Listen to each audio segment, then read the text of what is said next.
은혜는 주어지는 것이 아니라 기억하는 것입니다 라고 하는 제목으로 오늘 함께 말씀 나누겠습니다. 우리가 살아가면서 좋은 것과 나쁜 것을 구분할 수 있는 그런 가치의 기준들이 있습니다.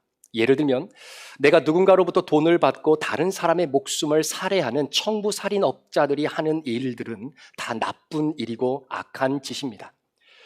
또는 다른 사람의 물건을 내가 훔친다거나 아니면 나의 유익과 만족을 위해서 다른 사람을 힘들게 하고 그 사람들을 아프게 한다라고 하는 것도 나쁜 짓이고 악한 일이 될 것입니다. 반대로 다른 사람의 고통과 아픔을 내가 함께 짊어진다라고 하는 그런 순수한 의도를 가지고 다른 이들을 함께 돕고 그들의 힘듦을 같이 나눠 지어지기 위해 봉사하는 일들은 굉장히 좋은 일이고 선한 일이죠. 그래서 우리는 살아가면서 통상적으로 좋은 것은 선한 것이고 악한 것은 나쁜 것이다 라고 하는 이러한 세계관을 가지고 살아갈 때가 있습니다. 그런데 여러분 어떠십니까? 우리가 살아가다 보면요, 늘 착한 것이 항상 선한 것이다 라고만은 말할 수 없을 때가 우리 인생 가운데 찾아올 때가 있습니다. 예를 들면 우리 주변에 강아지를 키우는 가정들이 많이 있습니다. 저희 가정도 약 2년 반 전에 한 마리를 이렇게 입양을 해서 키우고 있는데요, 전혀 계획이 없는 상황 속에서 강아지를 키우게 되다 보니까 이 강아지에 대한 사전 지식이 그렇게 많지가 않았습니다. 그래서 어떻게 훈련을 시켜야 되는 건지, 밥은 뭘로 먹여야 되는지, 무슨 사료로 얼마큼 먹여야 되는지 등등 정말 준비할 게 한두 가지가 아니더라고요. 그러다 보니까 강아지를 훈련시키는 프로그램을 다른 프로그램보다 조금은 더 보게 되는 바로 그런 현상들이 벌어지게 되는 겁니다. 제가 그런 프로그램을 보면서 한 가지 깨달은 것이 있는데요, 다른 무엇보다도 사나운 강아지나 개를 훈련시키는 이런 훈련사나 조련사들의 노련함을 볼 수 있었습니다. 그런데 그렇게 사납고 그리고 다루기 힘든 강아지를 훈련하는 이러한 조련사들이 주인에게 꼭 하는 이야기가 있습니다. 그게 어떤 이야기냐면, 이 강아지가 말을 안 듣고 버르장머리가 없는 이유는 주인이 너무나 착하기 때문입니다 라는 거예요. 주인이 볼 때 강아지가 너무나 예쁜 겁니다. 그러니까 강아지가 하자는 대로 다 해주는 겁니다. 먹고 싶다라고 하면은 그 모든 것들을 강아지에게 다 주는 겁니다. 심지어 그거를 먹으면 강아지 건강에 좋지 않은 걸 뻔히 알면서도 그 식탁 밑에서 꼬리를 흔들며 나도 하나 주세요라고 애처로운 눈빛으로 바라보고 있는 그 강아지의 눈빛을 어느 주인이 쉽게 뿌리칠 수 있겠느냐라는 거죠. 집안 식구들보다 오히려 강아지에게 쏟는 시간과 정성이 훨씬 더 많아지게 되는 겁니다. 여러분, 그걸 강아지들이 정말 모를까요? 천만의 말씀입니다. 자신의 위치가 이 집안에서 서열 2위 정도 된다는 것은 귀신같이 압니다. 그러니 강아지들이 얼마나 기고만장하겠어요. 버르장머리가 없어지는 겁니다. 그리고 자신이 원하는 대로 해주지 않으면 그게 주인이 됐든 누구든 됐든 말도 안 듣게 되는 거죠. 그러면 주인이 좀 매몰차게 훈련도 하고 그냥 내버려 두기도 하고 뭐 그렇게 해야 되는데, 그게 주인 입장에서 어디 쉽겠습니까?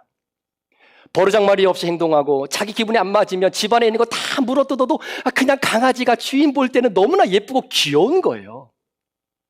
그렇게 예쁘고 귀여운 강아지를 조련사에게 맡겼다?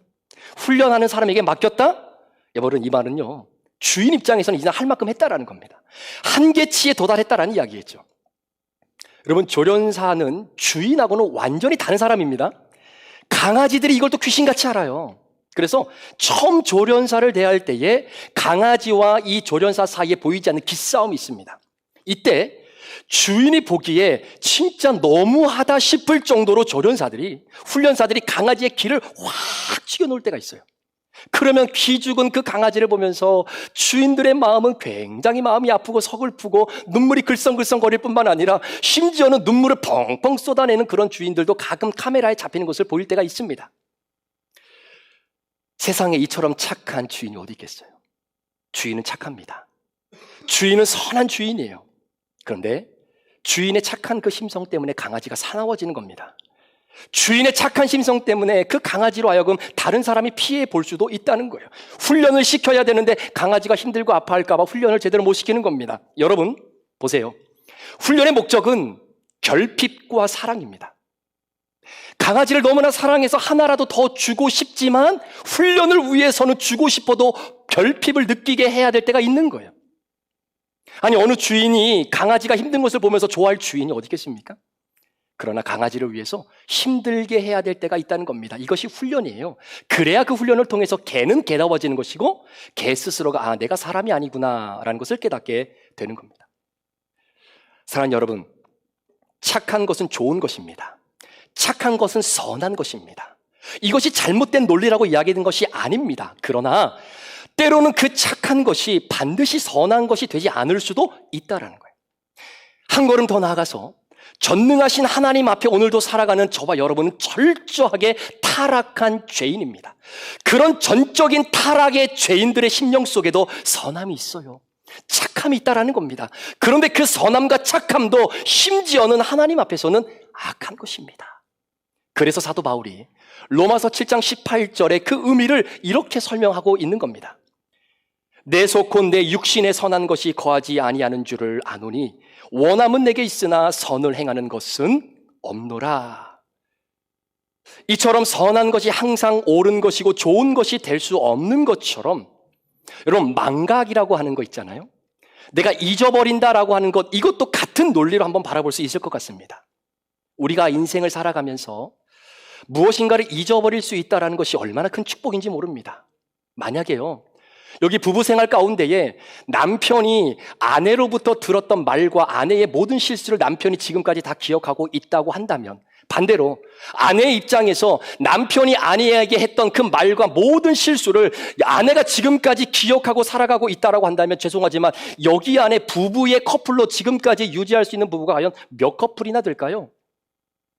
다 기억하면 못 삽니다. 못 살아요. 그나마 좀 잊어버려 주는 것이 있기 때문에 그나마 지금도 살고 있는 건 아니겠습니까? 말씀을 준비하다 보니까 이런 얘기가 있더라고요. 결혼은 판단력 부족, 이혼은 인내심 부족, 재혼은 기억력 부족. 여러분 어떻게 생각하십니까? 제가 이 문장을 가만히 들여다보면서 한 가지 느낀 것이 있어요. 그래, 인간은 망각의 동물이니까 이게 가능하겠구나. 어쩌면 망각이라고 하는 것 자체가 하나님이 우리에게 주신 생존의 필수적인 것이겠다라는 생각이 듭니다. 그러니까 아무리 큰 슬픔과 고난이 진짜 쓰나미처럼 나를 완전히 엄습하는 이 순간에도 어느 순간 시간이 지나면 그 힘듦과 고통과 아픔도 조금씩 완화되어지며 우리의 기억 저편으로 밀려가게 되어진다라고 하는 그 논리 때문에 오늘의 힘듦을 그나마 참아낼 수 있는 것 아니겠습니까? 그런 의미로 본다면 이 망각이라고 하는 것은 하나님이 우리에게 주신 놀라운 축복 중에 하나인 것은 분명한 사실입니다. 그런데 여러분, 이 망각이라고 하는 것이 우리로 하여금 절대로 잊어서는 안 될 것을 잃어버리게 했을 때 이게 문제가 되는 거죠.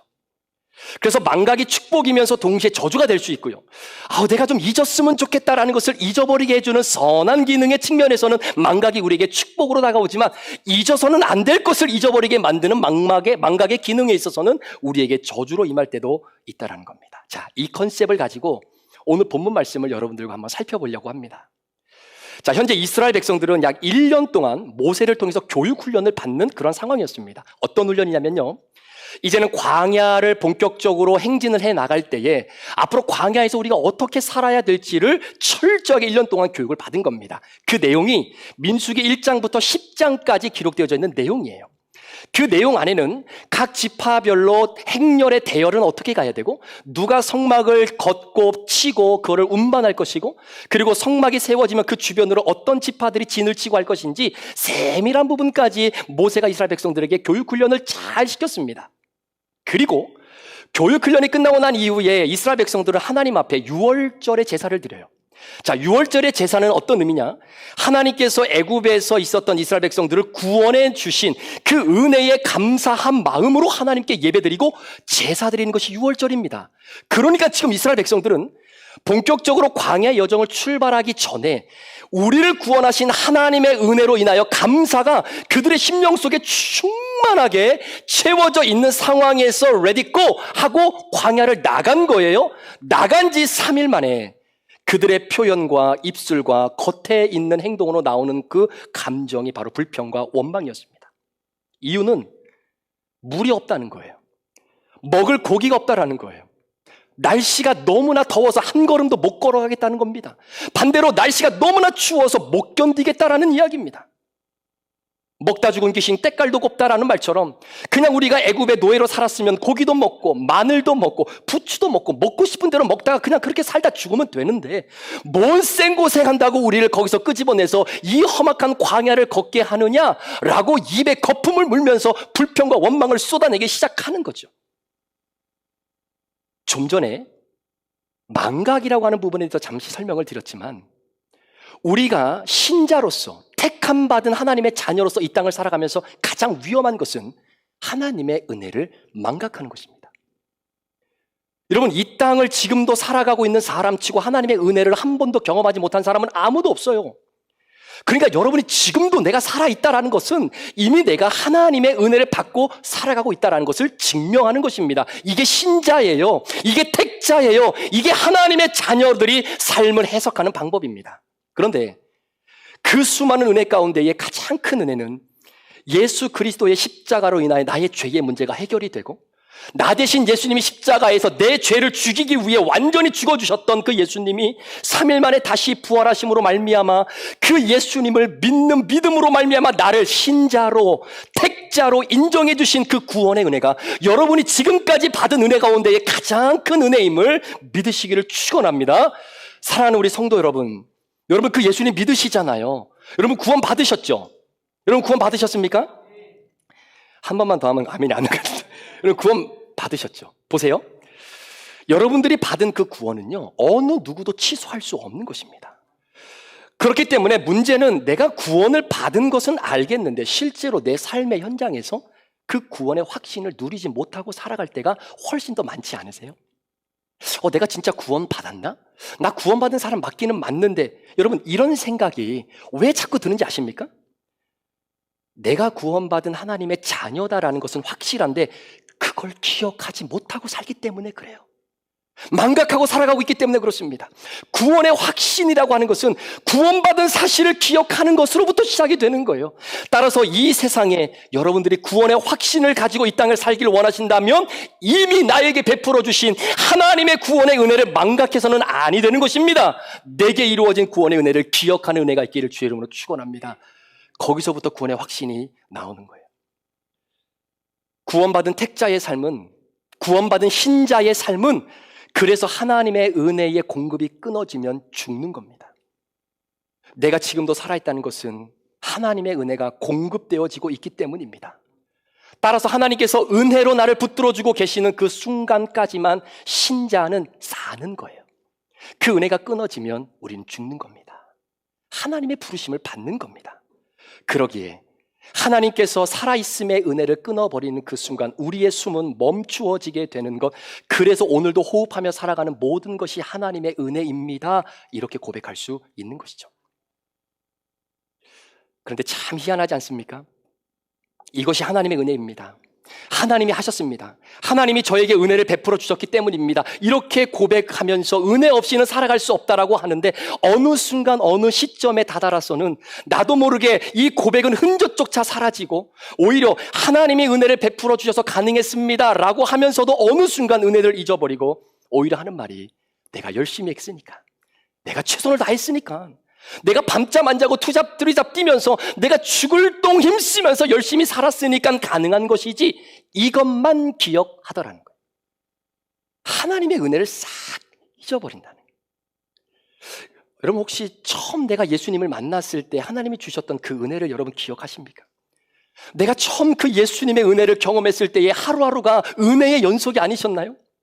그 은혜 때문에 매 주일날 하나님 앞에 나와서 찬양할 때에 그 찬양의 첫 소절만 부르기 위해 입만 열어도 하나님께서 은혜의 폭포수의 눈물을 쏟아주셨던 바로 그때 강단에서 선포되어지는 하나님의 말씀이 아멘, 아멘, 내 말씀입니다 라고 한 말씀도 떨어뜨리지 않기 위해 그 말씀을 붙잡고 살아가며 살았던 그 은혜의 시간들, 그러니까 주일이 기다려지는 거예요.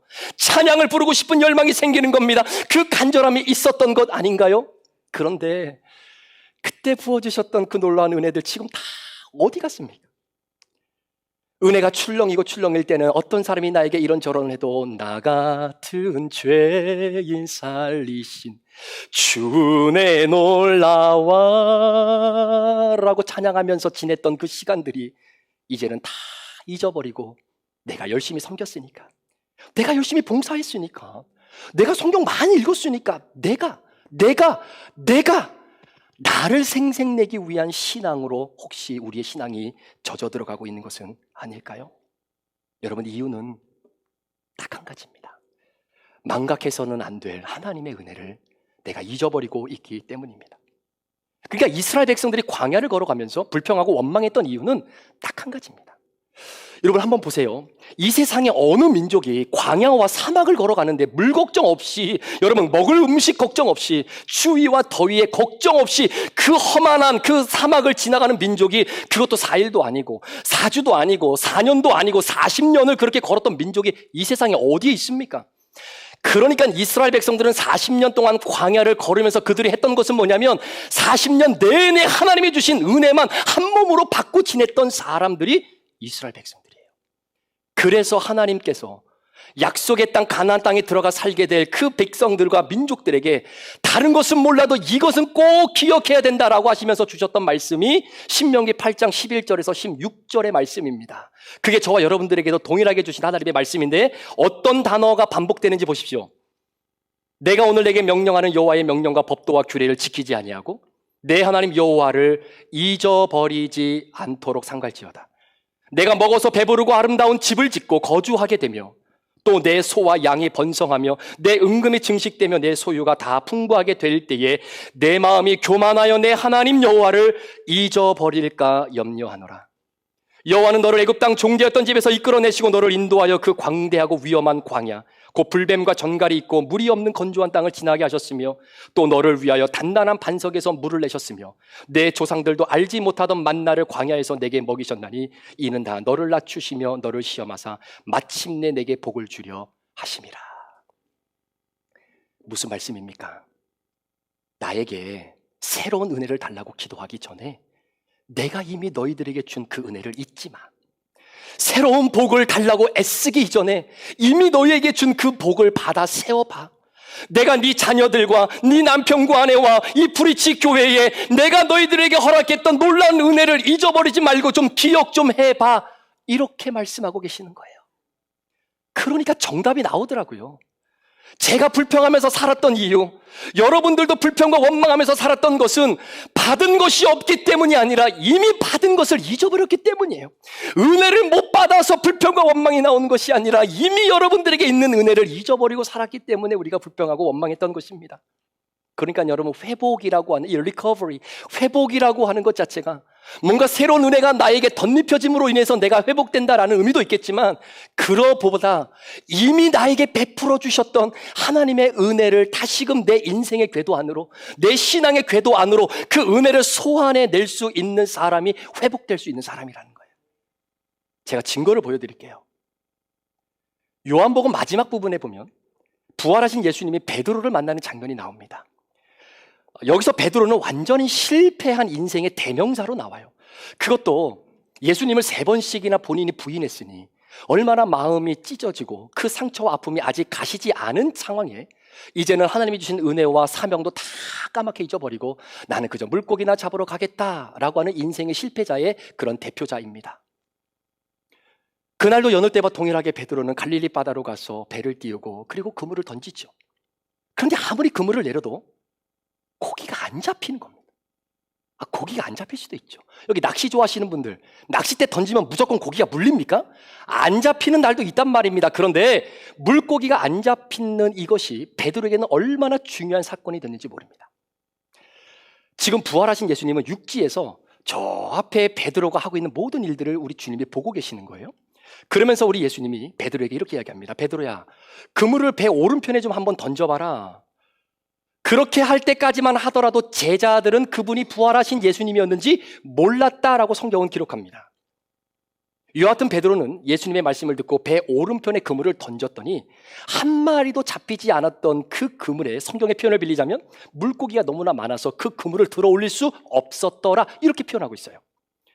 그 상황을 바라보고 있었던 사도 요한이 베드로에게 뭐라고 얘기하냐면, 야 베드로, 예수님이야, 예수님이라고 라고 하는 그 말을 듣는 순간 베드로는 지금까지 새까맣게 잊어버리고 있었던 자신의 인생의 은혜의 한 스팟의 기억이 순식간에 주마등처럼 필름처럼 확 지나가면서 한 사건을 기억하게 되는데, 그게 어떤 사건일까요?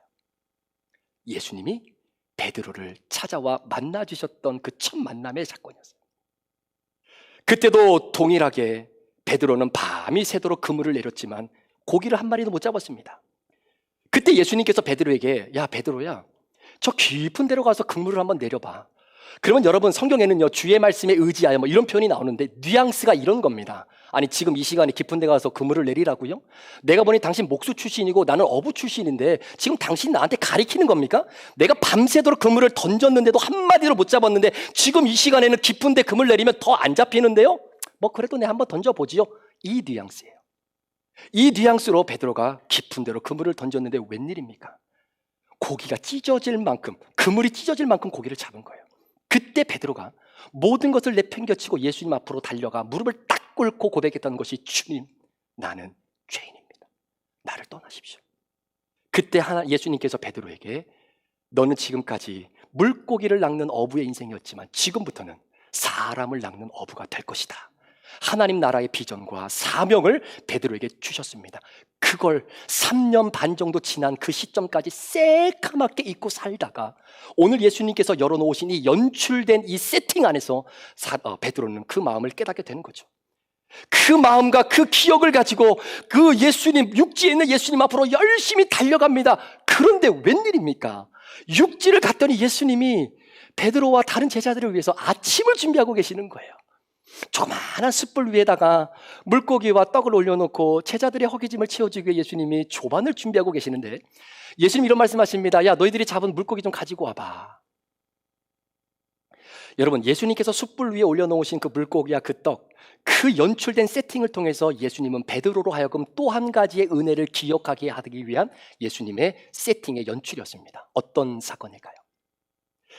참고로 요한복음 21장에 보면 이 물고기라고 하는 단어가 나오는데 이 물고기는 헬라어로 압사리온이라고 하는 단어를 씁니다. 근데 제가 성경 사전을 찾아보니까 이 압사리온이라고 하는 단어는 신약 성경에 딱 2번밖에 안 나와요. 첫 번째는 요한복음 21장에 이 물고기를 표현할 때 아사리온이라고 쓰고요.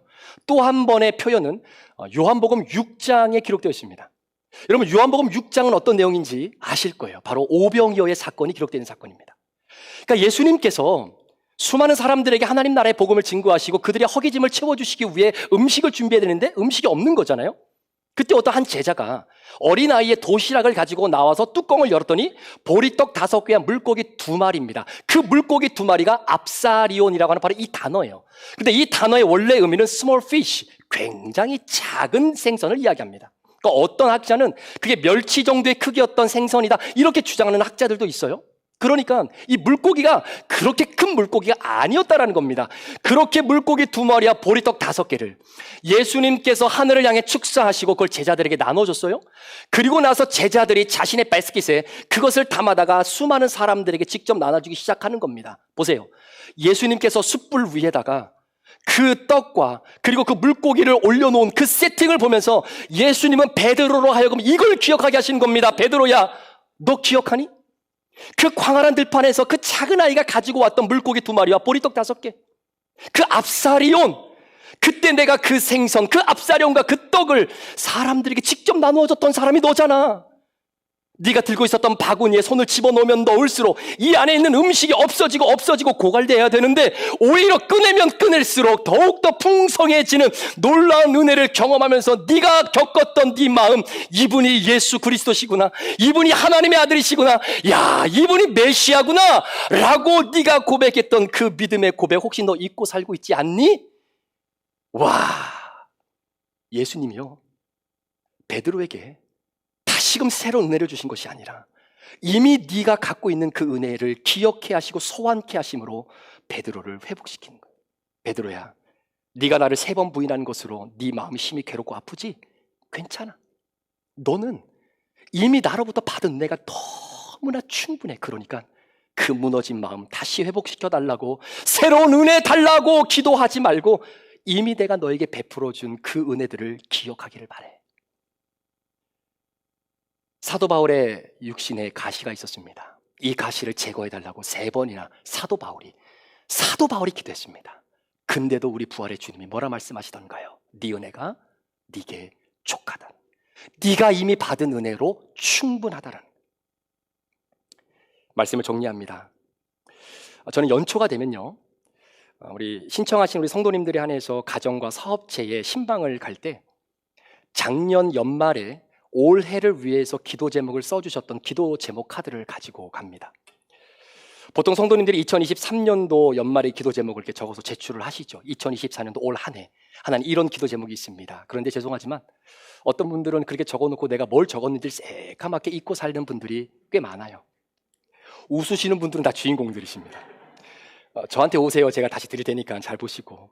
그러면 저는 신방 때 그분이 적어주신 기도 제목을 이렇게 펼쳐놓고, 성도님, 하나님께서 작년 한 해 동안 우리 성도님에게 베풀어진 은혜를 좀 한번 보시겠어요?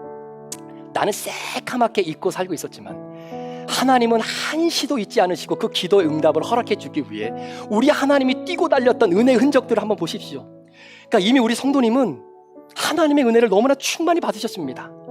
내게 허락하신 은혜를 기억하십시오. 힘들고 지치고 신앙의 회의감이 느낄 때마다 새로운 은혜를 부어달라고 하나님께 기도하는 것도 물론 좋지만 이미 나에게, 가정에, 여러분 자녀들에게 베풀어 주신 은혜를 기억하십시오. 그럴 때 진정한 회복이 그 안에서 이루어지는 것입니다 라고 말입니다. 이번 한 주간 삶의 전선으로 나아가 하나님의 자녀로 살아갈 우리 귀한 성도님들을 동일한 마음으로 정말 축복합니다. 굉장히 힘든 한 주간의 삶이 될 수도 있을 거고요. 나도 모르게 내 입술과 내 감정이 나의 표현으로 인해서 불만과 불평이 나도 모르게 입을 통해 여러분 표현되어질 수도 있을지도 모르겠습니다. 그럴 때마다 우리가 찬송가로 고백했던 것처럼 받은 복을 세워 보아라. 받을 복을 기대하기보다 받은 복을 한번 세워 보아라. 그 주님의 은혜를 다시 한번 기억하면서, 그래, 하나님 나에게 이런 은혜 주셨지. 우리 교회 하나님이 이렇게 역사해 주셨지. 하나님 우리 교회를 이렇게 이끌어 달라고 기도하기 전에 이만큼 주신 하나님의 은혜를 다시 한번 기억하며 그 하나님을 인정해 드리는 여호와 여러분의 한 주간의 삶이 되었으면 좋겠습니다. 소망하며 기도하기는 이번 한 주간 은혜는 주어지는 것이 아닙니다. 은혜는 기억하는 것입니다. 기도하시겠습니다. 이 시간에 우리 함께 말씀을 마음판에 새기고, 너무나 여러분들이 하나님으로부터 받은 은혜가 너무나 많아요. 근데 그 많은 은혜 중에 이 시간 성령께서 여러분의 심령 속에 생각나게 하시는 은혜가 있을 겁니다. 여러분 그 은혜를 하나님 앞에 소환하십시오. 그 은혜의 기억을 여러분의 삶 가운데로 소환하십시오. 그리고 그 은혜의 소환으로 인해 다시금 다시 한번 주님께 감사하며, 주님 그랬지요. 내가 이럴 때 하는 이렇게 은혜 베풀어 주셨죠. 나 힘들 때 주님 이렇게 찾아와 위로해 주셨죠. 나 눈물 흘릴 때 주님이 찾아와 닦아주셨죠. 주님 이 은혜 잊지 않기를 원합니다. 하나님 이 은혜를 소원합니다. 주님 나를 그렇게 역사해 주시고, 은혜는 주어지는 것이 아니라 기억하는 것이기에 하나님 이번 한 주간 내게 베풀어 주신, 우리 가정에, 내 인생에 베풀어 주신 놀라운 은혜들을 기억하며 나가길 원합니다. 우리 특별히 교회를 통해 베풀어 주신 은혜 하나님 잊지 않도록 도와주시옵소서. 주신 말씀 기억하며 우리 함께 주님 앞에 결단하며 기도하는 시간 갖겠습니다. 함께 기도하실까요? 하나님 아버지 감사합니다. 이 시간도 주님 우리에게 시작된 은혜입니다. 이미 시작된 은혜입니다. 시작될 은혜가 아니라 이미 우리에게 주어진 은혜입니다. 하나님 건강도 주셨습니다. 하나님 물질도 주셨습니다. 우리 자녀들도 주셨습니다. 우리 아내도 주시고 남편도 주시고 우리 가정도 주시고 귀한 형제들 자매들도 붙여주셨습니다. 하나님 아버지 되었습니다. 하나님 내 힘으로 감당할 수 없었습니다. 아버지 교회가 시작되었을 때 많이 힘들었습니다. 그러나 아버지 하나님 주님께서 이끌어 주셨습니다. 하나님의 은혜였습니다. 하나님이 하셨습니다. 아버지 절대로 교만하지 않게 하여 주옵소서. 하나님의 은혜가 끊어지면 끝납니다. 하나님의 은혜가 끊어지면 끝납니다. 하나님의 은혜가 공급되지 않으면 하나님 우리 인생은 아무 의미가 없습니다.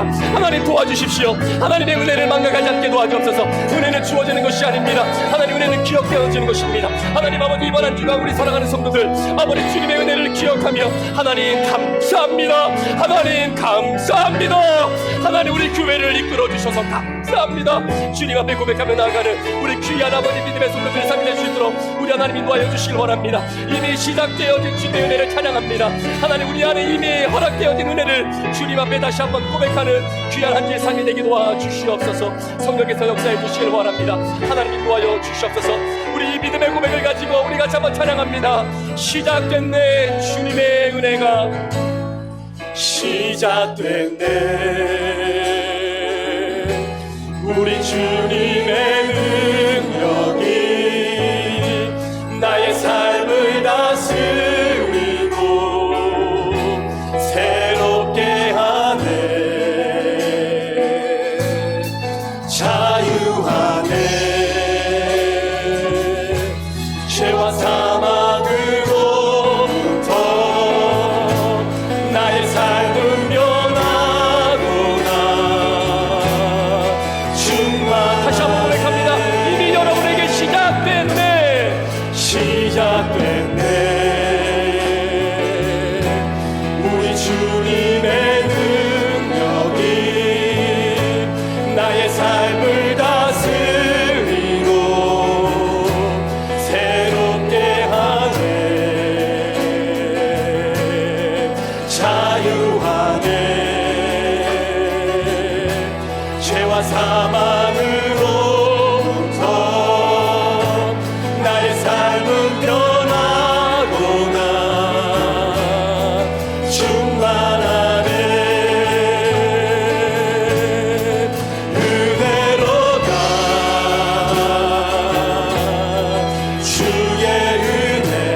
됐네. 우리 주님의 능력이 나의 삶을 다스리고 새롭게 하네. 자유하네.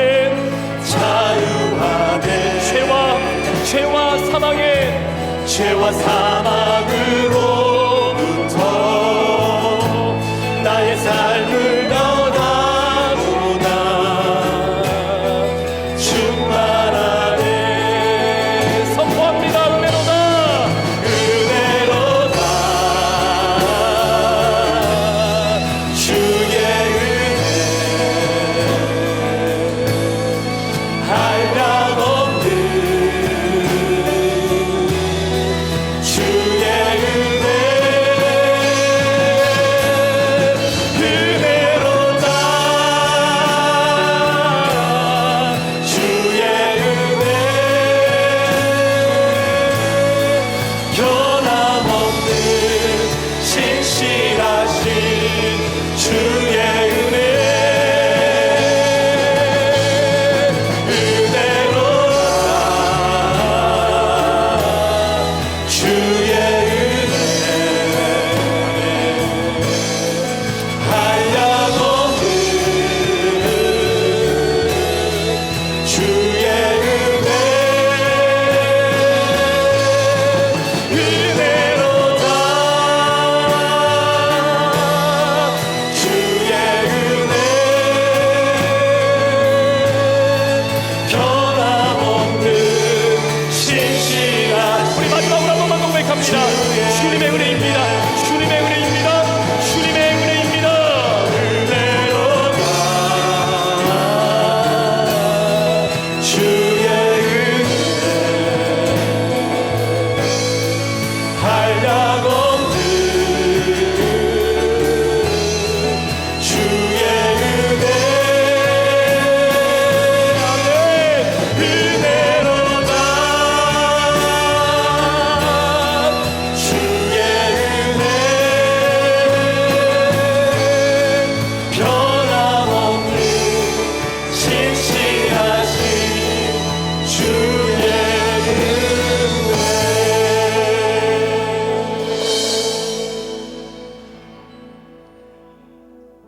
지금은 우리 구주 예수 그리스도의 귀하신 은혜와 우리 아버지 하나님의 무한하신 사랑하심과 성령님의 감화감동 충만 교통 위로하시고 내주하심의 그 역사가, 은혜는 주어지는 것이 아니라 기억하는 것입니다. 이 믿음의 고백을 가지고 이번 한 주간 우리 자녀들에게, 우리 아내에게, 남편에게, 또 우리 가정에, 또 우리 교회에 하나님께서 베풀어 주신 은혜를 다시 한번 소환해내며 주님께 감사하며 살아가기를 소망하는 귀한 성도들 머리머리 위에, 이들의 가정과 직장과 사업터 위에, 우리 사랑하는 자녀들과 몸된 교회와 선교사님들과 대중의 생명들 위에 지금부터 영원토록 함께 계시기를 간절히 축원하옵나이다. 아멘.